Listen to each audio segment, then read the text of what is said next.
Donc je vous propose, avant d'engager le débat entre Philippe Camus, Jérôme Gallion, Laurent Monniot et Laurent Saint-Martin sur l'aspect économique, d'avoir un grand angle de Philippe Aghion qui va s'exprimer au pupitre. Monsieur le professeur au Collège de France, à l'INSEAD, à la London School of Economics, grand économiste français et international qui va nous donner son regard sur cette question de la puissance économique américaine, économique et financière. Merci beaucoup, merci de m'avoir invité, c'est un grand honneur d'être ici. Je vais essayer de dire quelques mots sur pourquoi il y a un décrochage technologique de l'Europe par rapport aux États-Unis et qu'est-ce qu'on pourrait faire pour endiguer ce décrochage. Alors, une étude récente publiée par l'université Bocconi, à laquelle a participé Jean Tirole, j'y ai participé moi-même et d'autres économistes, se penche sur la question de savoir pourquoi l'Europe est durablement à la traîne sur les technologies de pointe et les industries high-tech par rapport aux États-Unis. En particulier, l'étude met en évidence plusieurs faits saillants. En premier lieu, les dépenses privées en recherche-développement sont 2 fois moins élevées dans l'Union européenne qu'aux États-Unis. 1,2% du PIB dans l'Union européenne contre 2,3% du PIB aux États-Unis. Mais fait encore plus marquant, les industries high-tech, à commencer par les services informatiques et logiciels d'une part, et le secteur biotech et pharmaceutique d'autre part, représentent 85% des dépenses privées en R&D aux États-Unis, tandis que l'industrie automobile absorbe plus de 50% des dépenses privées de R&D en Europe. J'ai rien contre les bagnoles, hein, j'ai rien contre l'automobile. Mais voilà, enfin, nous, on fait surtout de la bagnole et eux, ils font du high-tech. Il n'est donc pas étonnant que les États-Unis dominent largement en termes de brevets high-tech, technologies d'information, biotech et pharmacie, tandis que l'Europe domine en production de brevets dans des domaines plus traditionnels comme les transports et la mobilité. Pourquoi ce contraste entre les domaines d'innovation et les performances d'innovation américaines et européennes ? Bien, en premier lieu, en fait, essentiellement, la réponse est que l'écosystème d'innovation américain ils ont un formidable écosystème. Ils donnent d'abord une place prépondérante à la recherche fondamentale. Ils ont des universités très bien financées, très bien organisées, des laboratoires de recherche. Ils ont des systèmes de financement, notamment de sponsors, de financement de chercheurs à long terme, que nous n'avons pas du tout chez nous.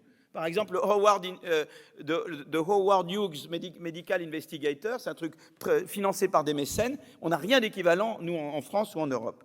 D'accord ? Donc d'abord, ils donnent une place prépondérante à la recherche fondamentale. Ils comprennent qu'il n'y a pas d'innovation de high-tech et de pointe sans un bon système et un bon financement de la recherche fondamentale. Moi, je suis rentré en France il y a 9 ans, je n'ai jamais réussi à avoir un financement ANR. Jamais, jamais.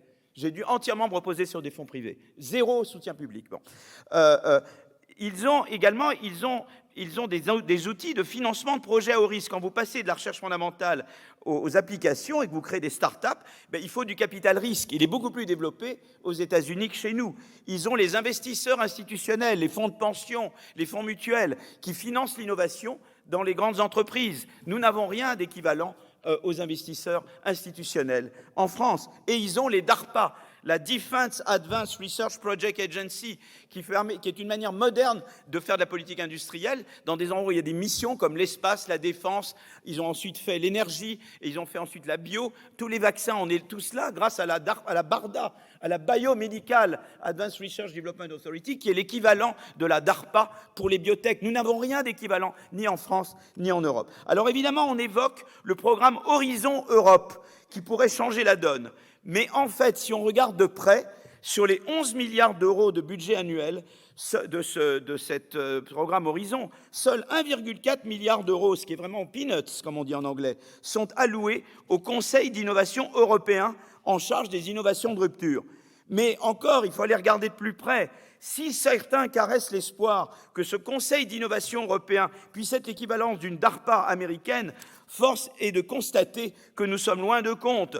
En particulier, de l'autre côté de l'Atlantique, si c'est le gouvernement qui finance les DARPA et sélectionne les chefs de programme, une fois sélectionnés, ces chefs de programme qui proviennent autant du monde académique que du secteur privé ont toute latitude pour susciter et financer des projets disruptifs et de manière concurrentielle. Ils ont trouvé un moyen de récompenser, de de réconcilier le top-down et le bottom-up. L'argent vient d'en haut, mais ensuite on suscite des projets concurrents. Il y a eu plein de labs qui ont été financés par la BARDA. Donc c'est une manière pro-concurrence de faire de la politique industrielle.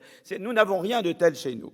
Alors tel n'est pas le cas avec le Conseil d'innovation européen, dont les instances sont soumises à la tutelle de l'Agence européenne pour l'innovation et les PME, dont la responsabilité principale est de soutenir les PME. Je suis très pro-PME, mais il se trouve que les PME existantes se focalisent davantage sur des innovations moins à la pointe, plus incrémentales que celles poussées par les nouveaux entrants. Dès lors, il n'est guère surprenant qu'à la différence de la DARPA, qui véritablement stimule les innovations de rupture, l'Agence européenne pour l'innovation demeure cantonnée aux innovations incrémentales et aux domaines technologiques plus traditionnels. Il faut donc que l'Europe crée ses propres DARPA et cesse d'utiliser la politique de concurrence comme prétexte pour freiner toute velléité de politique industrielle européenne. Cela devient d'autant plus urgent que le gouvernement américain, lui, n'hésite pas à se montrer plus que jamais volontariste, en particulier, comme vous le savez, avec l'ambition déclarée de lutter à la fois contre l'inflation et contre le réchauffement climatique. L'administration américaine, l'administration Biden, a fait voter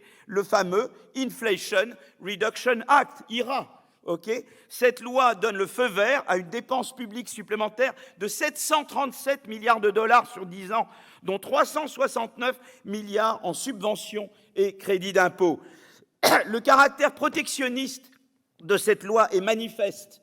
En particulier, elle octroie un crédit d'impôt de 7 500 $ à tout consommateur américain acquéreur d'un véhicule électrique assemblé aux États-Unis et dont les batteries reposent pour au moins 40% sur des composants américains. Elle propose des exonérations fiscales pour les producteurs de panneaux solaires qui décideraient de s'établir sur le territoire américain, et elle offre des subventions massives à l'innovation verte conduite aux États-Unis. Et donc ce n'est pas un hasard si le groupe Tesla a décidé de geler son projet d'usine de batteries en Allemagne pour recentrer ses productions aux États-Unis. Ce n'est pas un hasard si le consortium énergétique espagnol Iberdrola et l'entreprise aéronautique française Safran, avec mon grand copain Ross McInnes, que j'aime beaucoup, ont récemment choisi de délocaliser une partie de leurs activités sur l'autre rive de l'Atlantique.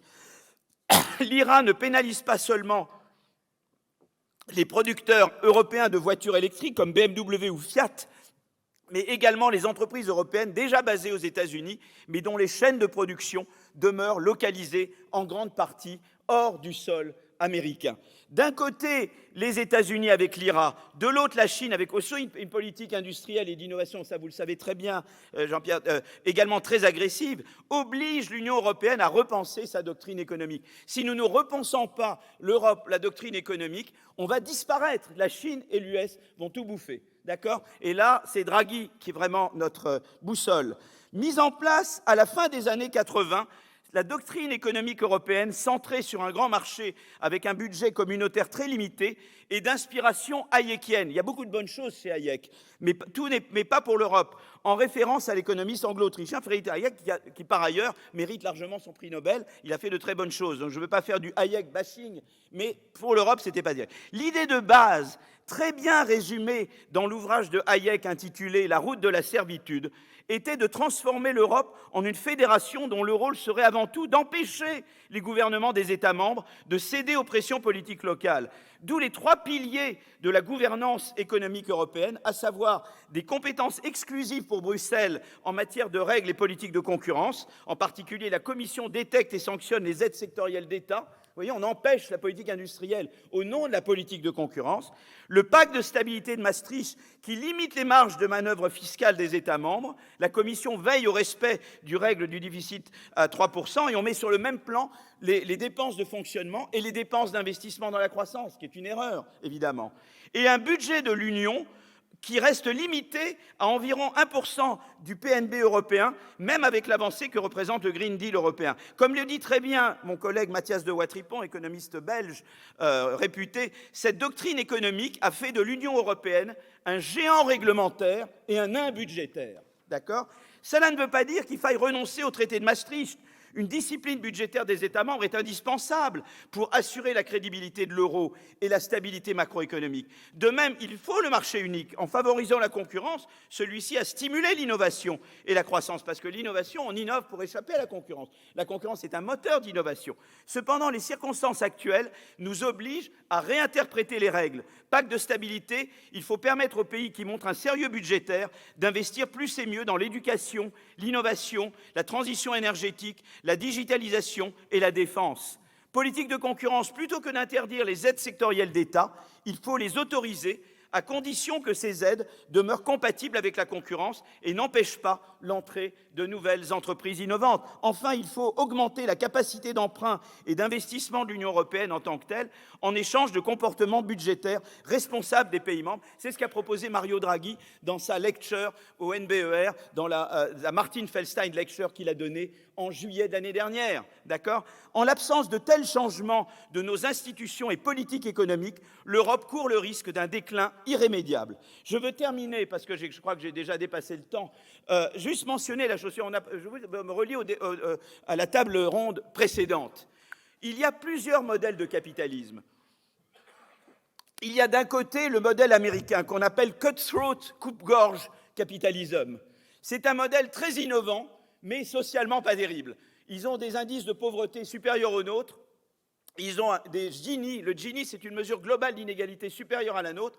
Et aux États-Unis, comme le prix Nobel Angus Deaton et Anne Case l'ont très bien montré, les gens d'âge moyen peu qualifiés aux États-Unis, il y a la mortalité a augmenté à cause du stress. Voilà. Donc on ne veut pas d'un système social comme aux États-Unis. Mais de l'autre côté, les États-Unis sont beaucoup plus innovants que nous. Vous regardez n'importe quelle mesure d'innovation, la production de brevets très cités, n'importe quelle mesure d'innovation, ils sont beaucoup mieux que n'importe qui d'autre.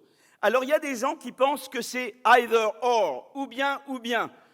On choisit d'être plus innovant, mais à ce moment-là, on renonce à être inclusif et protecteur, on choisit moderne, ou bien on choisit le modèle Europe continentale, plus protecteur, et à ce moment-là, on renonce à l'innovation. Je ne crois pas personnellement que c'est le either or. On peut tout à fait, en se dotant de bonnes politiques, en ayant un bon écosystème d'innovation en Europe, eh bien, augmenter le potentiel d'innovation de l'Europe sans renoncer le moins du monde au modèle social. Je veux juste donner, et là j'aurais terminé, la réindustrialisation par l'innovation. Il n'y a aucun besoin de renoncer à notre modèle social.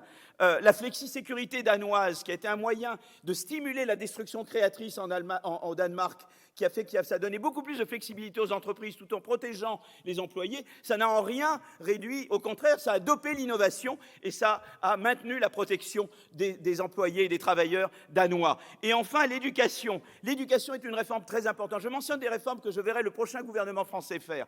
Qui va s'opposer à réformer l'éducation? Qui va s'opposer à investir dans l'intelligence artificielle et à réindustrialiser? L'éducation, on sait que les gens de milieux très aisés, avec des parents très éduqués, ont beaucoup plus de chances de devenir des innovateurs. Si vous faites une réforme comme la réforme finlandaise de 1970, ou la réforme que Nuno Crato a faite récemment au Portugal pour améliorer la qualité de l'école, en donnant à la fois des programmes et des évaluations nationales et en donnant beaucoup d'autonomie aux établissements et en mettant l'accent sur le calcul, l'accent sur la lecture, l'accent sur les devoirs faits en classe et sur la discipline, et sur les manuels, si vous faites ces réformes de l'éducation comme ils ont fait en Finlande, avec des profs bien payés et bien respectés, et comme ils ont fait au Portugal, eh bien vous allez permettre à beaucoup plus de gens d'accéder à l'innovation. Donc vous allez avoir une économie à la fois beaucoup plus innovante et en même temps beaucoup plus inclusive. Donc je ne crois pas du tout au either or. On peut en Europe devenir, et en France en particulier, devenir beaucoup plus innovant sans renoncer, au contraire, en augmentant la mobilité sociale. L'éducation, ça stimule non seulement la croissance par l'innovation, mais ça stimule également l'innovation sociale. Donc voilà, on a un magnifique agenda, et il faut rompre. Gardons l'esprit des Jeux Olympiques, on a des formidables agendas, et je pense qu'on peut réunir beaucoup de monde pour réaliser. La France est un grand pays, on peut être à la tête de ça, parce qu'en Europe, nous sommes le moteur de l'Europe. Rien ne se fait en Europe d'important sans que la France joue un rôle pilier. Et l'agenda est très clair, et il n'y a plus qu'à. Merci beaucoup. Eh ben voilà, on l'a notre Premier ministre. Que quelqu'un se lève, monsieur le préfet. Levez-vous et allez appeler tout de suite Macron. On a le Premier ministre, il y a un programme, il y a tout. Ce qui est quand même très intéressant dans tout cela, vous voyez, c'est que les États-Unis nous font complètement réfléchir sur nous-mêmes. Parce qu'au fond, on ne peut pas parler de l'innovation, on ne peut pas parler des modèles sans parler de l'Europe et des exigences qui nous sont imposées par cette situation. Et c'est, je crois, très important, cette réflexion sur le « et » ou le « ou ». Nous, on voit qu'il faut jouer la carte du « et », ce qui est une carte qui est jouée par l'Asie. Hein, le yin et le yang fait qu'on ne choisit pas, on ajoute, c'est le « et ». À nous, on veut toujours choisir « ou ». Et donc, on voit bien qu'on élimine un certain nombre de parties, notamment dans cette société complexe. Quand on fait le « ou », on voit bien qu'on laisse de côté une part de la réflexion. Donc, intervention très intéressante.